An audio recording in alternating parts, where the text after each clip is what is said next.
staying away from the true marksman in the bot lane. But always a chance. Bans coming in very quickly by Afrika, Talia, and also the Yasuo. How early will Vladimir be picked? Because between Aiming and Viper, these two players are 10-0 together as Vladimir this season. Yeah, it's very true. I think definitely it will move up in terms of tier list just because of the two AD carries that are playing, but there are a lot of other very strong picks in the meta right now. Zoe, very common, returning back to that first pick status on the blue side. Generally leaves open the Swain, though, for the red side, so that is picked up. Curious what they're going to go for here. Looks like support, and then maybe think about a jungler later. The flexes already begin. No Vladimir taken first round. The Kindred priority has been going up and up in the LCK. Spirit, legendary Kindred player from when the champion was released. A lot of people around the world looked to his builds when they were working out how to build Kindred. Played it last time out, was actually bossed around by Tarzan's Trundle. But they still will look to lock it in here most likely, although seems like it's just an extended hover. Maybe Spirit feels better after losing the matchup already.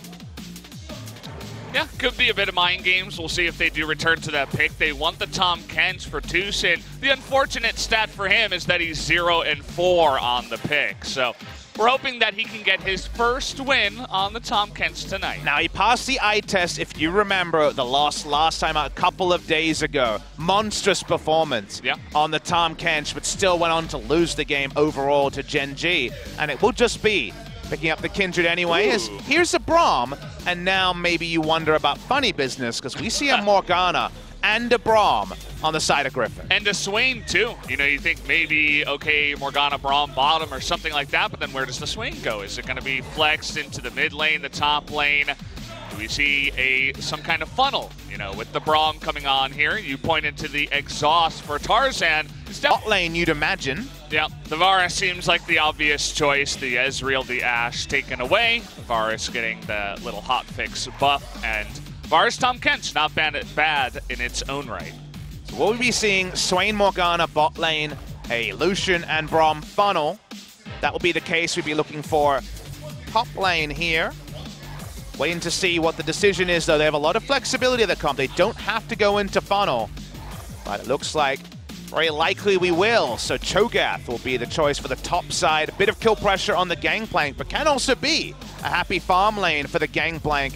And we got the fun back in the funnel. We're going to have Viper roaming around trying to pick up all the farm on the Lucian.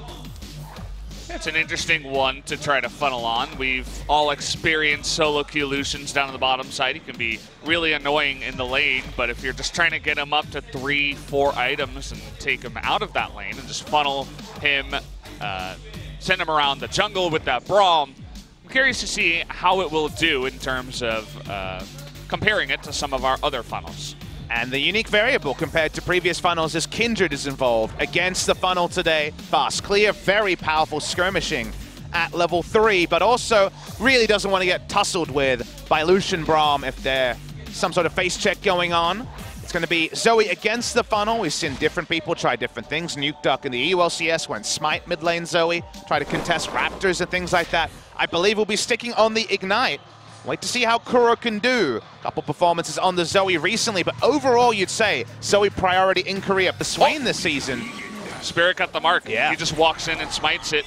That's big, but I want to talk about the CS lead that Aiming has over this duo. Unless he dies here. Look at him, he turns it around and a huge first blood goes over to Aiming, and I would have to say more so. A bit of a mistake by Lehens running straight at the Varus, says, here, take my life. Yeah, Chovy and Lehens together just aren't able to put out any threat. There's also a 22 CS lead over his lane opponent because Chovy is only 47 CS and now 71.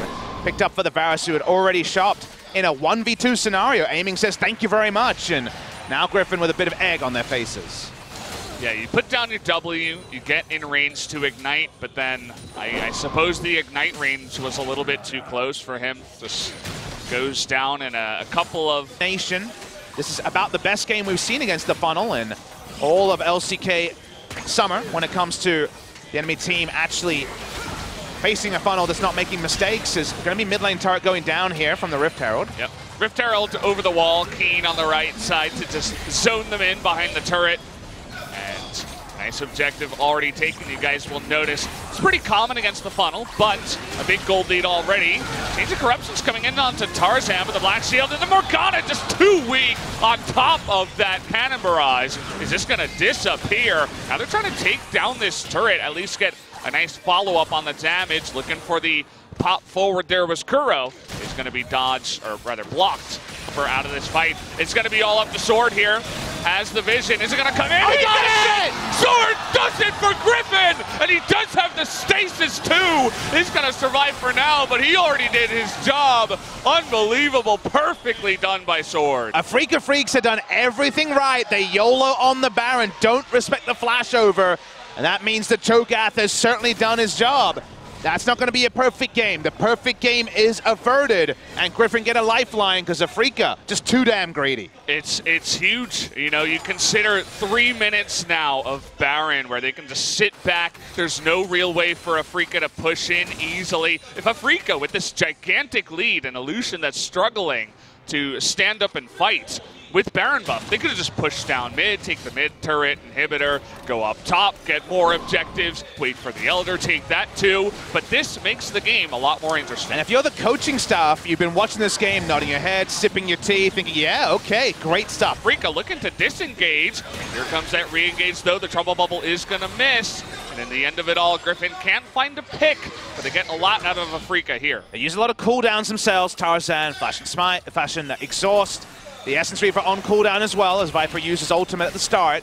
Seeing Afrika continue to push up, even against Baron. They have strong siege. No lambs are spite now, so this might be their moment, but unfortunately Sword caught in the front is going to just be aiming awkwardly, just not able to get out of that one. And now they lose their Cho'Gath. Afrika now going to get on top of him, but he does have his Zhonya's ready to go. Does not matter. Kindred is going to pick up that kill, so now 2 kills more for Afrika, and they can now push. The full roll of the dice from Griffin is going to be answered by Afrika against the Baron buff. They should be taking at minimum this.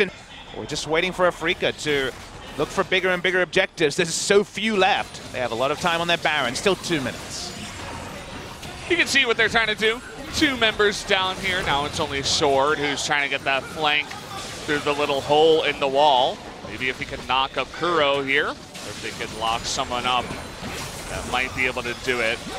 Poke damage is going down onto Sword, but he's totally fine. The culling is going to be totally avoided, as well as the time. Okay, trying to get onto Kuro here. Does a nice bit of poking damage. The Locket's going to come out here. Change of Corruption on the Viper, as aiming is going to back off, and now Lambs are spite. This time Toby's in there, just barely able to get that Zhonya's off. Look at the back line, though. Keen is going 1v4 and able to do it at this point in the game. Here comes Spirit 2 trying to lock someone down, and it looks like Griffin has run out of gas. Afrika controlling this game from the get-go, winning against this funnel really, really easily. Going to be able to take out these Nexus turrets and take game number 1 against Griffin, the number 1 team here. Just picking up some extra kills on their way out, and there you go. 9-0 is the kills, 41 minutes and a half.